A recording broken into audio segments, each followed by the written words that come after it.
की आग फैल जाएगी। मैं नहीं जानता किस संदर्भ में उन्होंने ये कहा है, इसका जवाब तो वही दे सकती हैं या उनकी पार्टी से कोई दे सकता है। संभवतः उनका इशारा रहा होगा कि ये जो जिस आधार पर यह किया जा रहा है, पड़ोसी राज्य भी उससे प्रभावित हो सकते हैं।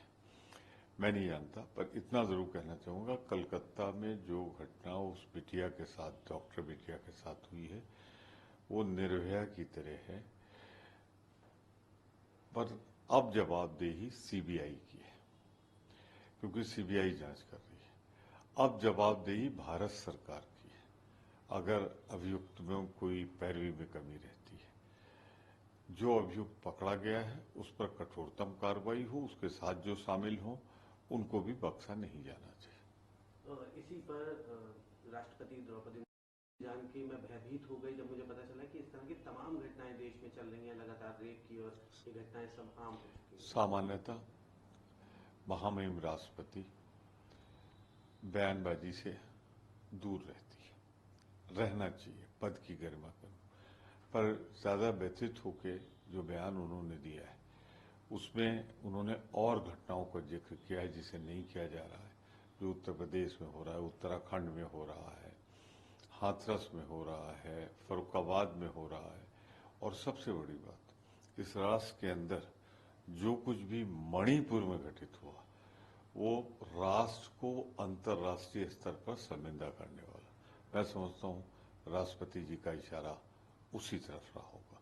भारत सरकार को या जिन दलों की सरकार है उन्हें अपने यहाँ कानून व्यवस्था बनाए रखने के लिए भरपूर प्रयत्न करना चाहिए।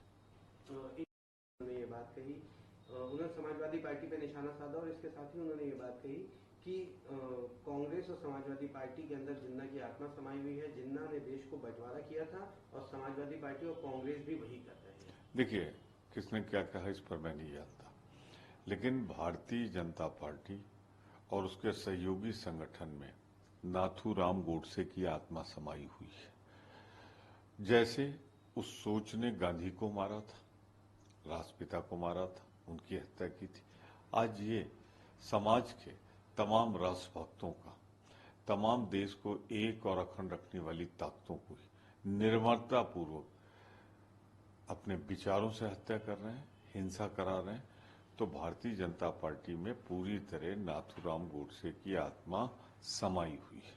एक आखिरी सवाल जगह सर, उत्तर प्रदेश में 10 सीटों प्रचंड बहुमत से जीत हासिल करेंगे, चुनाव परिणाम का इंतजार करना चाहिए। वो तो 80 की 80 सीटें ले रहे थे उत्तर प्रदेश में, 400 सीटें प्राप्त कर रहे थे, सब खोखला था, गिर पड़े वो औंधे मुंह। तो इसमें भी यही होना है, 10 सीट में एक आध शायद मिल जाए तो मिल जाए उनको, वरना मिलने की कोई संभावना नहीं।